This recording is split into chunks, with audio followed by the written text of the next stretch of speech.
अगर आपने जीएनएम पास किया है तो आप आराम से वीकेएनआरएल में आप अप्लाई कर सकते हैं। तो इस वीडियो में इसी के बारे में बात करेंगे कि आपको क्या-क्या डॉक्यूमेंट्स चाहिए होगा, पीआरसी या फिर इनकम सर्टिफिकेट चाहिए कि नहीं। बहुत सारे कैंडिडेट मुझे पूछते हैं कि मुझे 30 मिला, मुझे 40 मिला, मुझे 50 मिला, क्या मैं अप्लाई कर सकता हूँ? इस कन्फ्यूजन को भी मैं क्लियर करूंगा और उसके अलावा कि हाई सेकेंडरी का क्या क्राइटेरिया है और या फिर हम लोग कैसे अप्लाई कर सकते हैं। सभी सभी के बारे में इस वीडियो में बात करूंगा। जो ये वीकेएनआरएल का जो ऑफिशियल वेबसाइट है, इसमें आप देख सकते हैं कि यहाँ पर 5 पीडीएफ्स है। ठीक है, इसमें आप एक बार अगर क्लिक करेंगे तो उसके अलावा उसके बाद आपको एक पीडीएफ ऐसे निकल के आएगा। तो मैंने किया जो सारे पीडीएफ है वो मैं कंबाइन करके एक ही मतलब ऐसे डॉक्यूमेंट बना लिया है और यहाँ पर जो जो मेन इंफॉर्मेशन है मैं यहाँ पर हाईलाइट करके आपके यहाँ पर रख दिया है। तो ठीक है, ये क्या है, ये जो वीकेएनआरएल है, स्कूल ऑफ नर्सिंग, ये जो लोग नर्सिंग पढ़ना चाहते हैं तो उन लोगों के लिए है। किस जगह पे होगा तो ये है गोलाघाट पे, गोलाघाट नुमलीगढ़। तो इसके बाद आपको क्या है कि ये 3 इयर्स का नर्सिंग कोर्स होगा। तो इस वीडियो में स्किल के बारे में बात करेंगे। तो अगर चैनल में न्यू है तो प्लीज चैनल को सब्सक्राइब कर लीजिए, क्योंकि मैं इसी तरीके का कंटेंट लाता रहता हूँ। अगर फेसबुक में दिख रहे हैं तो प्लीज पेज को फॉलो कर लीजिए। अगर आप अप्लाई करना चाहते हैं, हमारे थ्रू से आप अप्लाई करना चाहते हैं, तो ये जो कॉन्टेक्ट नंबर दिया गया है 9613937845, इस नंबर पर आप कॉन्टेक्ट करके आप हमें कॉन्टेक्ट कर सकते हैं, हम हमको अप्लाई करके देंगे। जो एप्लीकेशन मोड है वो कम्प्लीटली ऑनलाइन होगा, आप इस वेबसाइट में देख सकते हैं या फिर आप हमें भी कॉन्टेक्ट कर सकते हैं।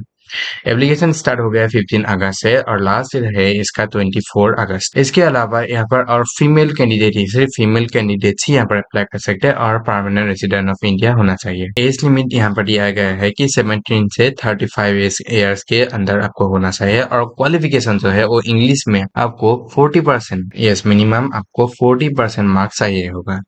और यहाँ पर क्या है कि आपको साइंस को प्रेफरेंस दिया गया है, लेकिन जो 3 सब्जेक्ट है साइंस का, मतलब इंग्लिश और वो जो कोर 2 सब्जेक्ट है उन दोनों को अलग करके जो इलेक्टिव 3 सब्जेक्ट होगा, मान लीजिए कि फिजिक्स केमिस्ट्री मैथमेटिक्स, उनका जो परसेंटेज है वो कैलकुलेट किया जाएगा। इसके बाद आपको जो state open school and NIOS pass candidates भी वो यहाँ पर अप्लाई कर सकते हैं। और फिर यहाँ पर कैंडिडेट क्या है कि वो 10+2 वोकेशनल ANM और vocational health care science can also apply और 40% मार्क्स चाहिए होगा।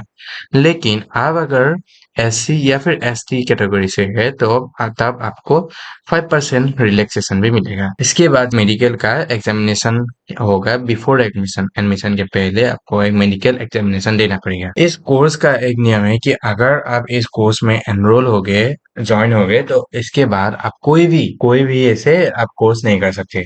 सिर्फ आपको ये कोर्स ही करना पड़ेगा। साइमल्टेनियसली आप दूसरे कोई कोर्स नहीं कर सकते। और इसका एंट्रेंस एंड कट ऑफ जो दिया गया है, जो उसका एंट्रेंस एंड कट ऑफ देख ले। तो जनरल एंड अनरिजर्व कैटेगरीज के है और या फिर EWS के, उन लोगों को 20% मार्क्स चाहिए और कट ऑफ क्या होगा इसका 28 मार्क्स।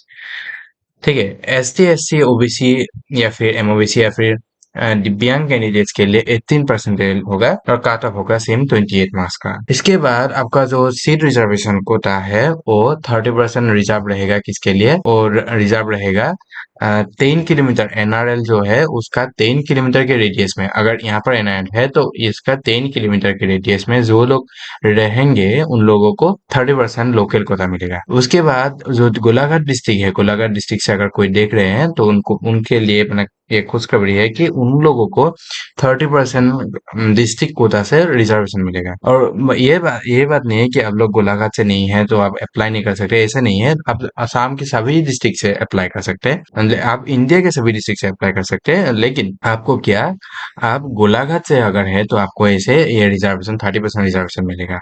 और ये 40% रिजर्वेशन क्या है, वो आसाम के स्टूडेंट के लिए है जी। गोलाघाट के लिए तो है, अगर आप आसाम से अप्लाई करें तो आसाम के स्टूडेंट को 40% रिलैक्सेशन मिलेगा। और इसके अलावा ये नोट में ये दिए गए हैं कि अगर 30% जो कोटा रिजर्व है यहाँ पर अगर फिल नहीं हुआ तो वो शिफ्ट हो जाएगा डिस्ट्रिक्ट कोटा पे। जो यहाँ पर अगर मान के चलिए कि यहाँ पर 5 सीट्स है, सिर्फ 3 सीट्स यहाँ पर फिलअप हो गए, 2 सीट्स वेकेंट रह गए, तो 2 सीट्स यहाँ पर ऐड हो जाएगा। अगर यहाँ पर भी 1 सीट वेकेंट रहेंगे तो फिर यहाँ पर शिफ्ट हो जाएगा, तो यहाँ पर आप 1 सीट एडिशनल मिलेगा। मतलब ये शिफ्ट होते रहते हैं अगर फिलअप नहीं हो गए तो। पर क्या उसके बाद आपको यहाँ पर क्या, SC के लिए 7% रिजर्वेशन, ST के लिए 3, ST हिल के लिए 5, ओबीसी एमओबीसी के लिए 27 एंड ईडब्ल्यूएस के लिए 10% एंड पीडब्ल्यूडी के लिए 5% रिजर्वेशन विद 40 से 50% लोकोमोटर डिसेबिलिटी। इसके बाद डिटेल फीस स्ट्रक्चर दिए गए। अगर आप स्लैब ए पर आ गए, ए मतलब एनुअल फैमिली इनकम क्या बिलो 2 लाख। अगर आपका फैमिली इनकम 2 लाख से कम है तो आपको क्या देना पड़ेगा? देखिए, अगर आपका फैमिली इनकम 2 लाख से कम है तो आपको फर्स्ट ईयर पे 8,700 देना पड़ेगा। ये मतलब भाग कर दिया गया है कि एडमिशन में 5,000, एग्जाम फी 1,200, STNA या फिर TNAI 2,000, ANC enrolment 500 and tuition 0।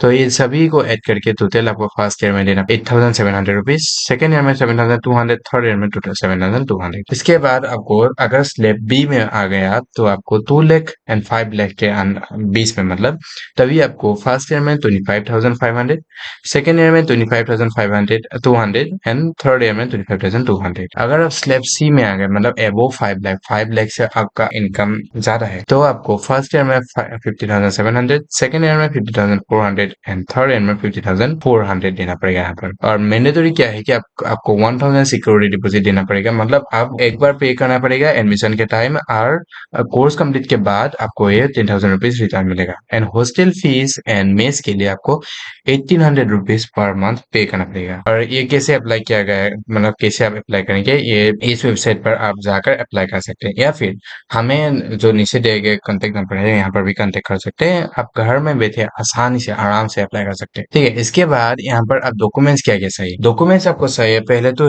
हो गया कि आपका जो SSUACS मतलब Srimanta Sankardev university of health and science, इस यूनिवर्सिटी में जो आपने जो JNM का जो एंट्रेंस एग्जाम दिया था, JNM उसका admit card and score card दोनों चाहिए होगा।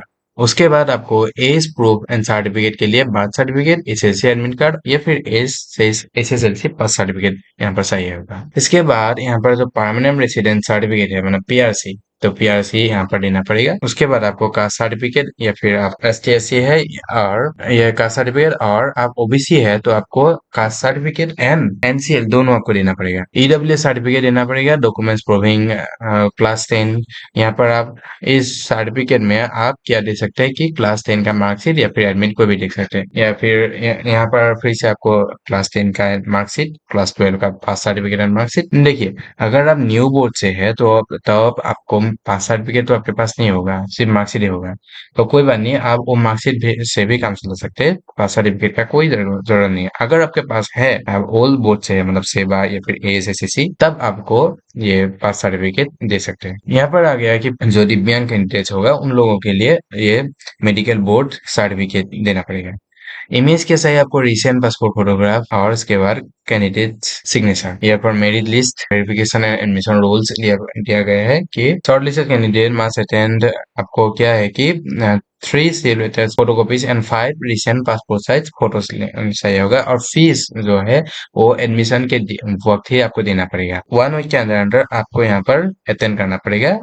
सेशन स्टार्ट करने के बाद अगर आप अटेंड नहीं किया क्लासेस, तब आपको डिसकंटिन्यू मतलब डिस्क्वालीफाई किया जाए। तो यहाँ पर जो आप ये देख सकते हैं कि हेल्पलाइन क्वेरीज के लिए आपको कुछ हेल्प चाहिए इनके रिलेटेड, तो आप इस नंबर पर कांटेक्ट कर सकते हैं या फिर इस ईमेल आईडी पर कांटेक्ट कर सकते हैं। अगर आप अप्लाई करना चाहते हैं, नीचे जहाँ पर दिए गए 96993745, इस नंबर पर आप कांटेक्ट करके आप आसानी से घर बैठे ही अप्लाई कर सकते हैं।